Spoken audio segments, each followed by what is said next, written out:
బాలకృష్ణ ఎన్టీఆర్ మధ్య re release war నడుస్తోందా?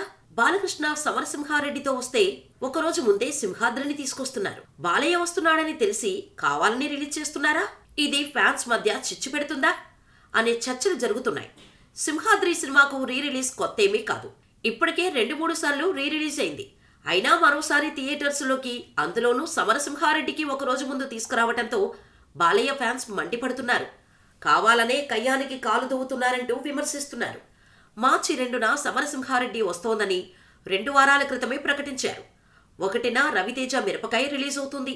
ఈ re release డేట్ను కూడా వారం క్రితమే ప్రకటించారు. అయితే లేటెస్టుగా సింహాద్రి బరిలోకి దిగటం షాకిస్తోంది. అసలే బాబాయ్ అబ్బాయి మధ్య సంబంధాలు సరిగా లేవు. ఇలా రీ రిలీజెస్తో ఢీకొడితే గ్యాప్ మరింత పెరగటం ఖాయం. బాబాయ్ అబ్బాయి 2016 సంక్రాంతి రేసులో ఢీకొట్టారు. బాలకృష్ణ డిక్టేటర్తో ఎన్టీఆర్ నాన్నకు ప్రేమతో వస్తే అబ్బాయి విజయం సాధించాడు. అప్పట్లో ఈ ఇద్దరి మధ్య దూరం పెద్దగా లేకపోవడంతో సంక్రాంతి రేసులో ఇద్దరూ పోటీ పడ్డా ఫ్యాన్స్ కూడా పెద్దగా పట్టించుకోలేదు. అయితే రీ రిలీజెస్తో ఒకేసారి వస్తే కావాలనే ఇదంతా చేస్తున్నారన్న సంకేతాలు పంపినట్టు అవుతోంది.